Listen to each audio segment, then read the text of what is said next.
Welcome to Lunch Hour Legal Marketing, teaching you how to promote, market, and make fat stacks for your legal practice. Here on Legal Talk Network.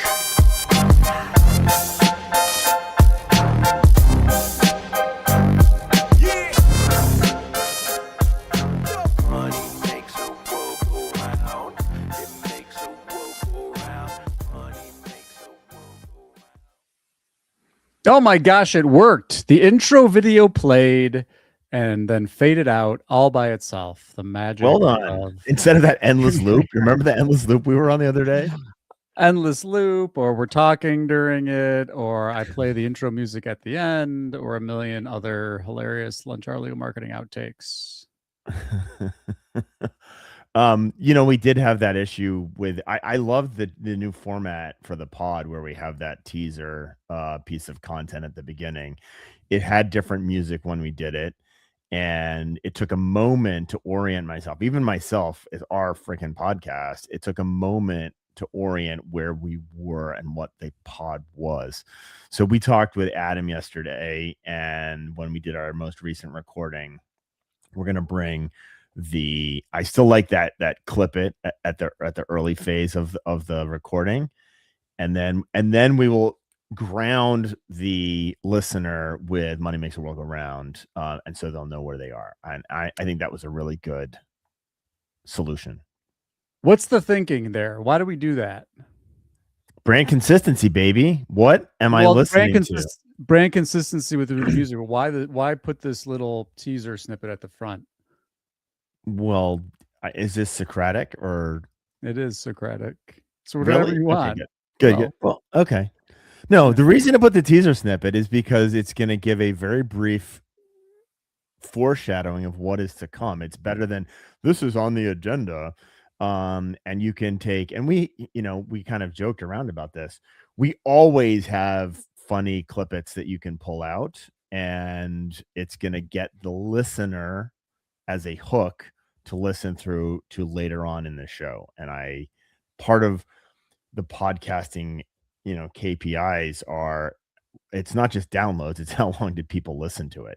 And so we want to have people listening as long as possible. And you can do that by foreshadowing some really great content or pithy little quotes from Guy or myself. Love it. Conrad, I actually thought while we're doing this little rant, I thought of a question. You did? I thought, yes. And then if you got one, we can do yours. But I don't know if you saw, but Case Status recently published this CX report for legal. What does CX stand for? It sounds like a client Mercedes. Experience. Client experience. Okay. And, acronyms and jargon and yada, yada, yada. But, I think my issue with the client, no issues with client experience. Client experience is important. We're marketing people, and so my nit with that has always been, well, it should also be potential client experience, because the experience begins before they're a client. 100%. Anyway, yes, there's some good insights in this report, and I wanted to ask you a question though, because we've seen this anomaly before, and I think it's worth having this conversation. Let me shut up and just ask the question here. It's a long preamble. It was. Well, I want to I want to make sure people go and download, or you actually don't have to even download it. You can look at the report right on the on Case Status website. But they talk about that ads are not a big part of how people report that they choose lawyers. Right.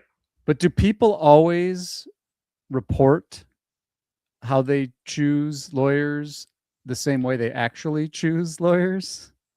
Well, this was,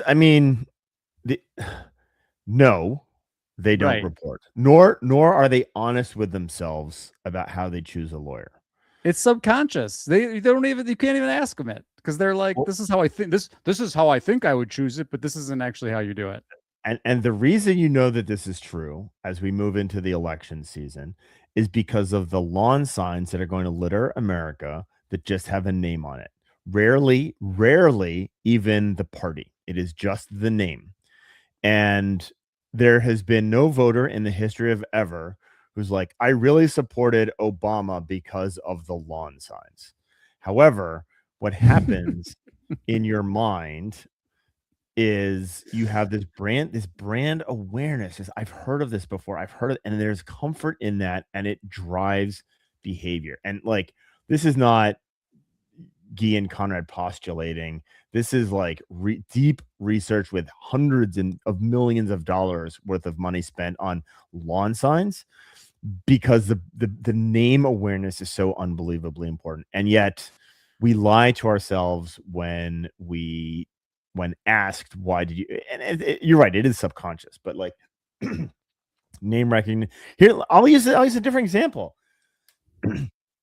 I love McDonald's. They make an inferior product. It is arguably the quarter pounder with cheese meal is an absolute, with the exception of the fries, which are amazing. The quarter pounder with cheese hamburger is garbage compared to what you can get. I used to love quarter pounder and cheese as a kid.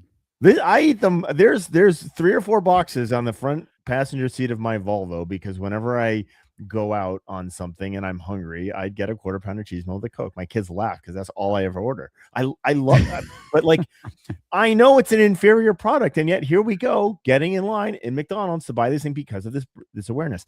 The other place where we've seen this, Guy, really fascinating, and I will encourage you, they are not a sponsor, but they are a partner of both of ours, the Near Media Research that does brand studies in your market. And so I'm going to pitch them as if I am a commissioned salesperson right now. Go do a brand study of your market, 300 people, unaided, aided brand awareness. We've done other pods on what that looks like. What you will see, and they ask people this, why did you select this lawyer? Okay. And the data in the study will contradict itself, because when you look at why they chose a lawyer, the correlation is entirely, and if you look at like, and this is part of what they do, they have a correlation with aided brand awareness. So here's a bunch of law firms. Do you recognize them? Yes or no, right? So you have aided brand awareness, and then you look at the click-through rates on advertisements for those same firms. It tracks not somewhat, perfectly to brand awareness. And then the Near Media Research will also ask people, why did you select this lawyer? And I have heard of them before, or I'm aware of their brand, shows up number 6. And the things that show up ahead of that are things like, they're a great lawyer, of which no one actually knows. So it's very, very real. Sorry. And I'm going to pick on Case Status a little bit. We love Case Status. We love you, Case Status. Are Case Status a sponsor? They're not, but we still love them. Interesting. So we're glazing a non-sponsor. This is why you listen to us, people, because we will bring stuff up from sponsors and non-sponsored people, which means we are completely objective and always right. We try to be as objective as we can be. But so on their on page 17 of this, in fact, I'm going to share my screen here because let's really pick on them here. And they're not the only ones on them.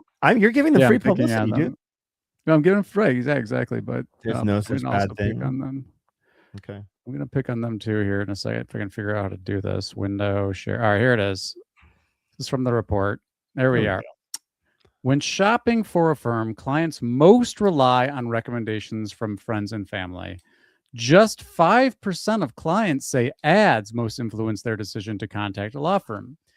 And so the implication here, at least the way I'm interpreting this, and I'll let you react to it, is that, oh yeah, it's just friends and family, but they're ignoring the whole thing that we just talked about, which is referrals and recommendations of friends and family are influenced by ads.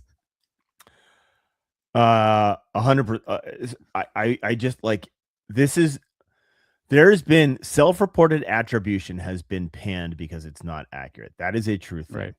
Right. It is not comprehensive and is not accurate. Asking people why they want to purchase a thing, everyone thinks they are smarter than being a pathetic little pawn that is influenced by advertising. That is a fact. Well, in fact, if you ask, I mean, I don't know what I'm just thinking near media. Maybe I'll get this number wrong, but like something in near media was like, I apologize if this is totally wrong, but it was like 40% of people say they hate lawyer ads and they would never hire a lawyer because of a lawyer ad. And then you're like, you watch them and they're like, they actually chose a lawyer based on the ads. Well, no, and you can ask that same person. You can watch this in real time. You ask that same person who says they will not select a lawyer based. I'm going to scroll right past the ads on like direct response ads on a Google search. So they're literally saying I'm going to scroll past the ads, and then they'll say I'm going to look for a lawyer that I've heard of before, which is influenced by ads. Like it, and it only happens through advertising. So And so this is my issue. And again, not just case status. I've seen this on we saw it in your media, right? Yeah. Well, not the near media. I'm going to distinguish between the data, yes, but the implication. I don't think we didn't try to do this, and near media is not trying to do this. The implication here, and maybe I'm misreading, so I apologize if I'm misinterpreting this, but that's why Case Status decided not to sponsor Lunch Hour. Well, they already decided, so it doesn't matter. But what we're telling lawyers see this and they're like, oh, great, old-fashioned, do great work, and people are going to sing my praises and refer me business, and that's how people hire lawyers anyway.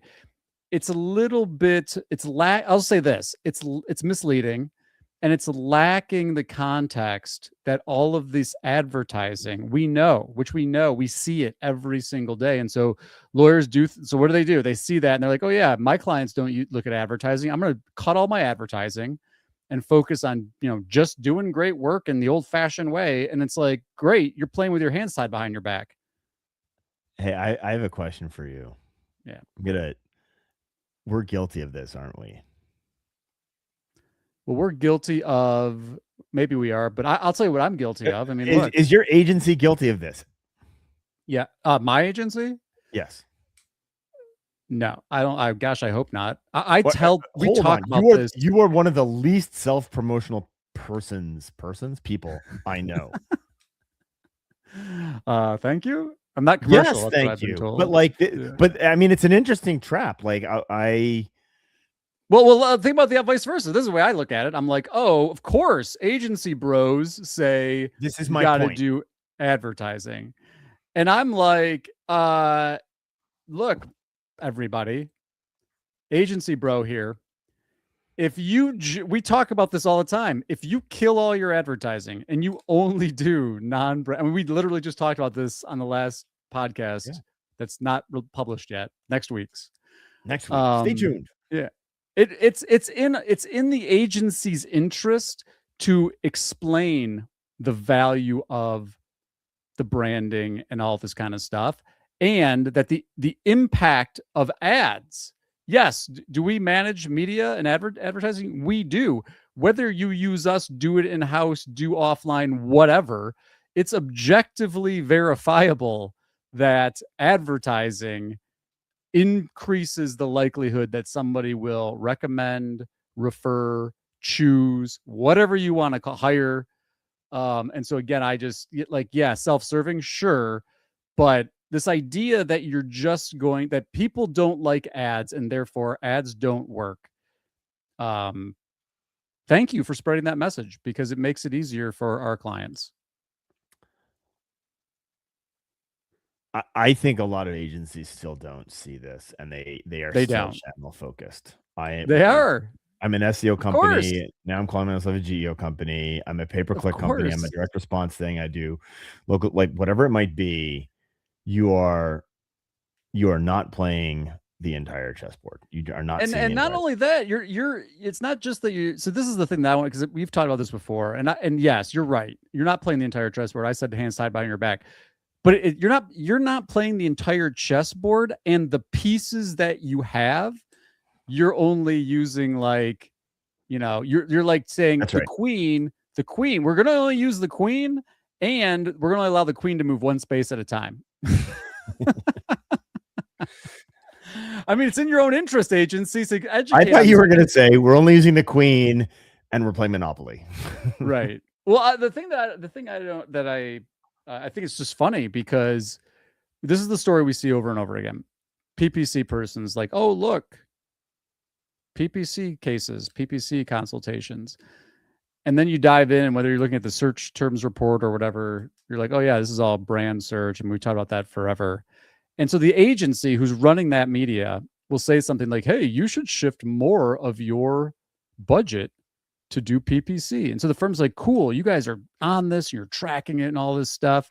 So then they shift the budget away from brand building activities to PPC, and the PPC stops working as well. And it's like, we can't figure out what's going on.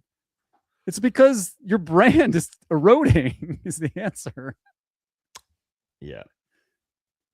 Anyway, maybe that's just therapy for me. No, I mean, we've talked about this quite a lot. What else do we have out of that report? Lots of good stuff. And again, I always, so one, you and I have talked about this before. I am pro more industry data, and specifically in the context of marketing.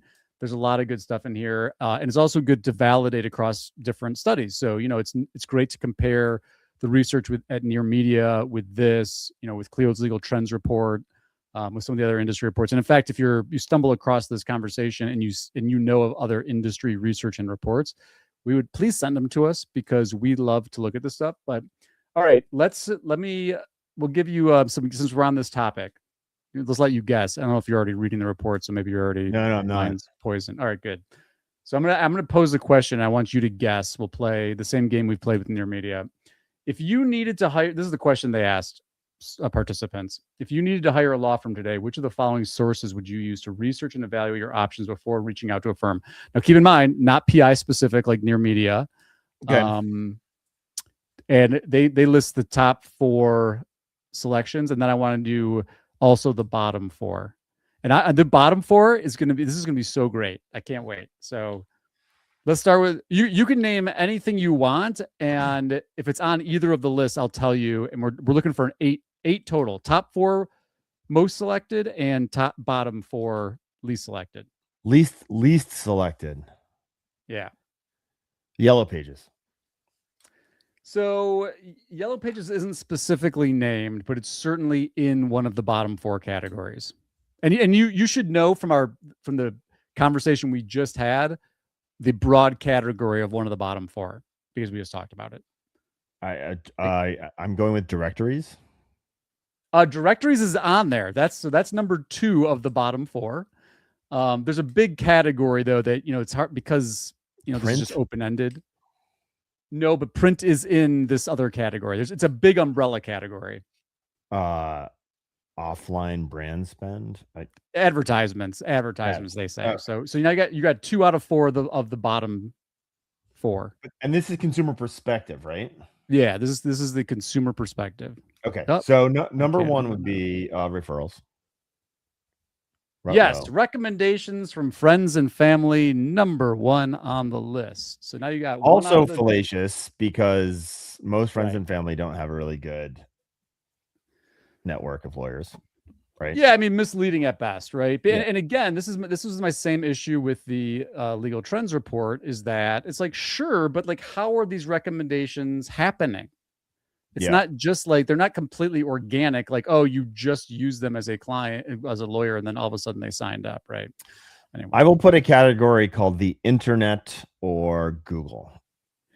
Okay, Google is number 2. Search engines is number 2. So now you got 2 out of the top 4, and 2 out of the bottom 4. Okay, we got the top 2 and the bottom 2. Is that right? Yeah. I'm going to give you one of the top ones because I don't think anybody thinks of this one. Well, hold on. Really? Okay. All right. No, I won't then. All right, go ahead. You think no one thinks about? Go. I'm lost. No, I know. I want now. I'm changing my mind. Something that people don't think about that is still in the top 4. Something that we don't. I think that marketing people lawyers know of this, and you know what this thing is, but it's not because it's not in our world. We don't really think about it. It's not something it's not marketing in the same way that we tend to think about it. Reputation. That's kind of baked into that's really baked into all of these, but it's not listed. But Okay. they do say this is the caption below these charts. People rely on trust signals, not promotions. Your reputation is your most powerful marketing. So yes, but reputation kind of impacts all of these, right? Because it's like what people think about you regardless of channel. Yeah, it's not really a channel. Yeah. It's a why, not a what. Right. I thought everyone just used Google, man. Well, the other, so there's one that's a subtle nuance of Google. I'm gonna give you the other top two. Is it Google Ads? No, advertisements would fall in ads. Yeah, It's online reviews, and it's like okay, yeah, okay. And then the other one is lawyer referral services. I mean, On the top 4? Yeah, according to this participant data. This is a consumer study? Yeah. Let me make sure. Let me double check. What clients Lawyer like the bar association? Yeah, I mean, I think there's actual like lawyer referral services. Like I don't what? know what's going on with my camera? I don't either. There's like local lawyer referral services. I wonder if my it's probably the plug's probably out somewhere. No, it's plugged in. I don't know. It's overheating. I could switch cameras, but it'll be a huge mess. It's overheating as well as hot air. Wait, so all right, I'm gonna focus. Whose study is this? Case statuses. Oh shit! Again, no longer on this. They never were. They are gonna anyway. I can't imagine any consumer that you asked that would be like, yes, I look for a lawyer referral service like the Ohio State Bar Association or I like ALA, but like you're an immigration candidate, you're going to go to American Association of Immigration Attorneys, right? Like, yeah, I could dive into this, but I don't, I'm just reading what it says. What's our bottom 4? So you got advertisements, you got legal directories, AI tools. Oh, bottom 4. Okay. Yeah. And then this is the one that I love. And this is highest one of the bottom 4. Social media. So again, this to me, so this is my interpretation of that. Yeah, I do not think, like when I think about how do I hire a lawyer, I'm not like thinking Facebook, but guess what? All of that social proof, top of mind awareness, affinity, blah, blah, blah, that is in my subconscious when I make that choice. And so guess what? Recommendations from friends and family are heavily influenced by social media. Yeah. Yeah. Right. I mean, and ads. So yeah, I don't know what to do with this. But there are a bunch of people doing direct response work right out of Facebook for MBA, right? Right. Mm-hmm. So I'm struggling to believe that social media is light on that list. Now, again, this is consumer perception, right? And that's the whole meta point here. Is either you and I are completely stupid.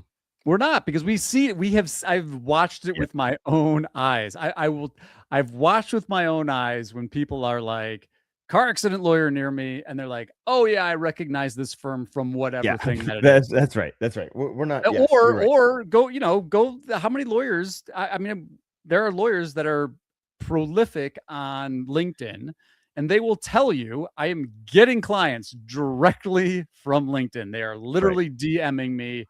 And so, example after example. But again, this is the issue here for me, is this idea of narrative. And it goes back to what we talked about. We talked about it at, you and I have talked about it forever, everywhere we go. But what happens is this. Say you're a person who sells consulting services. Say you're an SEO person, right? Your SEO person comes in. Look, everybody, case status number 2, top selection is search engine. More SEO. And I'm like, sure. Oh, and by the way, bottom is ads. Don't do ads, do SEO. Don't do PPC, do SEO. And it's like, huh? Wrong. Self-serving. Yeah, I think and this falls into the data-driven marketing drivel, right? Right. I think the meta point here is like people actually are not honest with themselves about how they make selections. I mean, that's my whole thing is be careful when you read this. Lawyers, hey lawyer, I'm talking to you. when you read this stuff, when you see this industry research, and when you see the industry research showing up in vendor decks, in consultant decks, and agency decks, saying, look, everybody, even case status says it's all recommendations and referrals, just remember that the very nature of consumer surveys has limitations.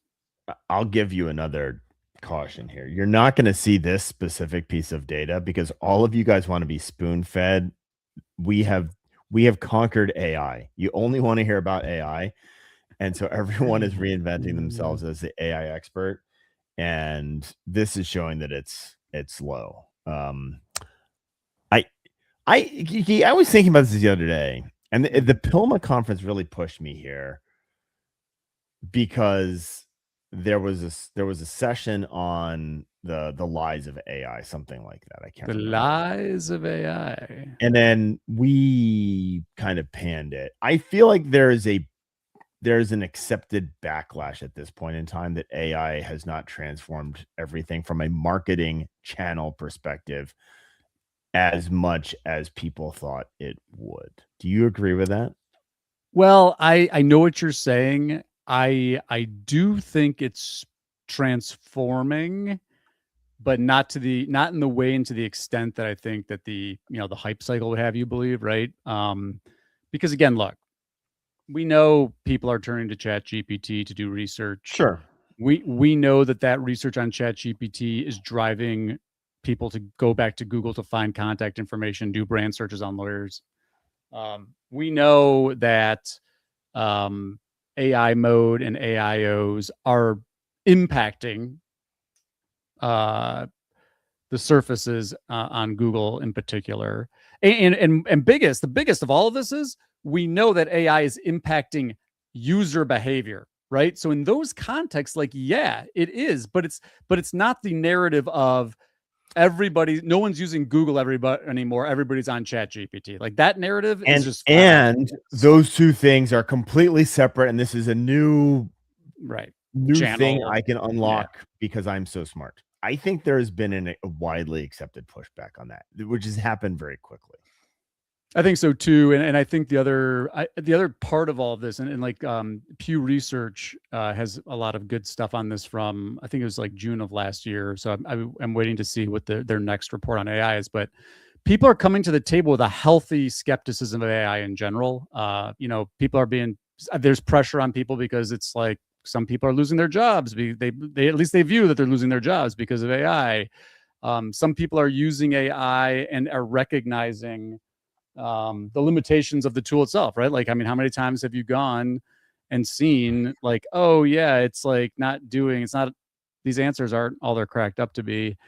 And especially in the context, there's definitely skepticism on the impact of AI when it comes to relationships and human interaction. And so for all of those reasons, yeah, I mean, look, bottom line, AI is being overhyped because there's so much money dumped into it, period. Yeah. We all know that it's the great, it might be the most transformative technology of all time. And it's also the greatest hype cycle of all time, in my opinion. Okay. And sorry, I'm still Elgatoing here. I don't know what's going on with my camera, but let's get some clips. There we are. There you go. All right. What else we got?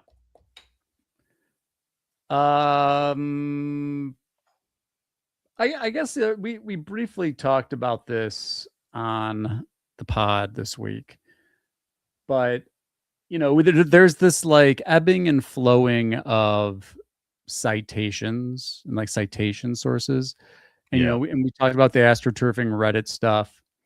Let's try to be let's end on a constructive note. This is great. What are you advising? Like, without all the context, what are you advising on helping improve your visibility in AI search these days? Ooh, that's something I thought you were going to ask.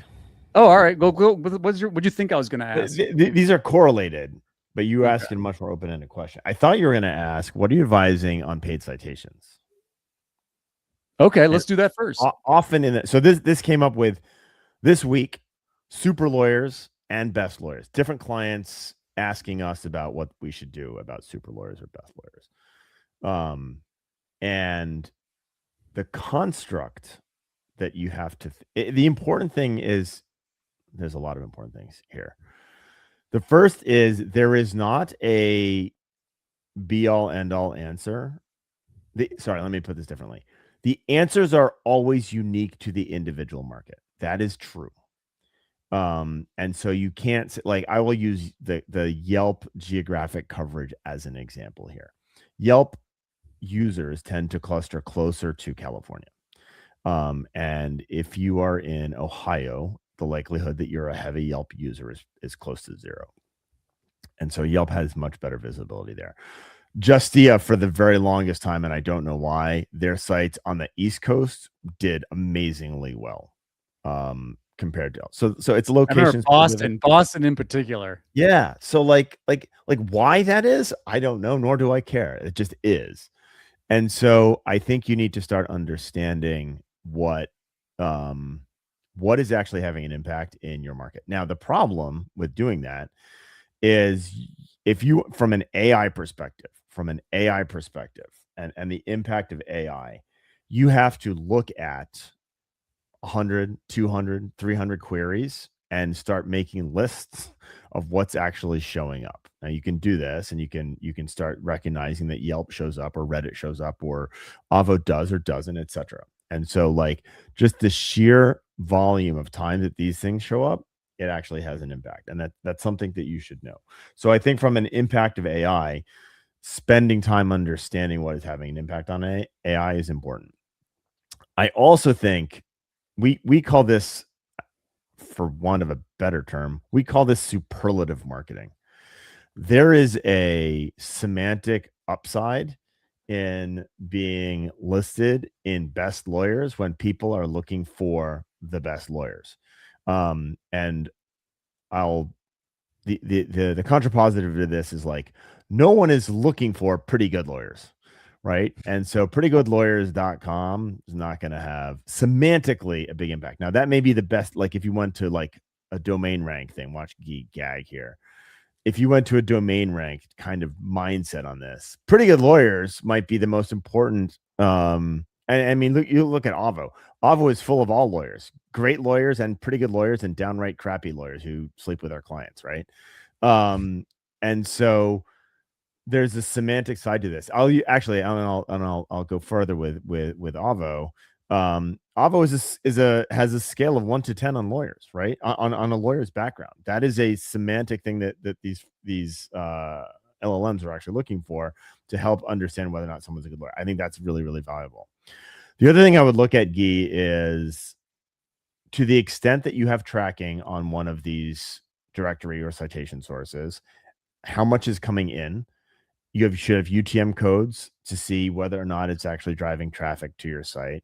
And I would evaluate all of those things. And the other facet that we look at is the paid upside.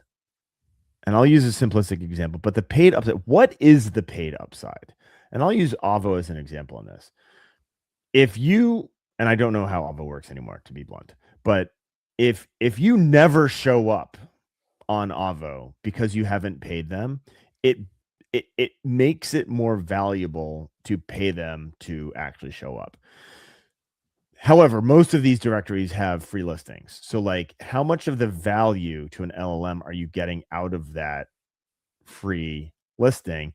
And then the flip I would look at is, like, okay, if the only way you can get on the best lawyers in Poughkeepsie list, which literally is optimized around best lawyers in Poughkeepsie, is to pay for that, you start to, and that specific, whatever that domain is, shows up regularly in those LLM studies, you start to make the case that this is something we should actually pay for. How much? Like, that's where I start to, gag and vomit a little bit. It's kind of hard to figure that out because, of course, well, it should be contextualized as a percentage of your overall budget, right? Like $400 to one firm is not as much as $400 to another firm. Yeah. So that's the way I've kind of been rambling, but and it was good that you asked a question because we literally had a 90-minute conversation internally about what are the what are the parameters around which we look at these things? But it starts with everyone is a special snowflake, and you can't have a kind of wide policy for everything. The policy is actually procedure and research. Absolutely. And the final thing, as my camera continues to die on me, you can just stare at this app. We're gonna launch a GoFundMe for a new camera for Guy. I mean, it's not the camera. I don't know what's anyway. Case status: if you would like to sponsor Guy's camera and dimples, we would like to hear from you. In the back on the directory and filling out all the fields, go look, prompt what your favorite AI surface and look for what the AI is responding with in terms of, call it features or position, unique selling propositions, or whatever it is, benefits, like why, ask it, why did you recommend these firms? What should people be looking for? And then go put that stuff in your profiles, because this is what we see a ton of. A law firm will be like, all right, either they're doing it themselves, they got in-house marketing people, or hire an agency, and they like, oh yeah, we've already claimed this profile. Well, claiming the profile is like step one. Did you actually put your competitive differentiators in there? Because if you think about this AI stuff, when someone easy question is like, all right, so someone's prompting for some kind of nuanced, specific thing that they're looking for. If you're one of the few firms on the directory that actually lists that thing, it astronomically impacts your likelihood of showing up, because no one else has it. And this is how the machine works, right? It's like, oh, this firm's the only one who's saying this, or this firm, they're saying this all over the place, and none of the other firms have this. And so I would encourage you to think really hard about and it's funny because there's recently Google, in classic Google fashion, was like, hey, forget about all this garbage that people are trying to tell you about ranking in AI, be unique. And it's like, sure. But this is one of those examples where, actually where you publish things in your profiles that are unique to your firm, you increase the likelihood of your firm being surfaced for those users who are trying to find those specific features.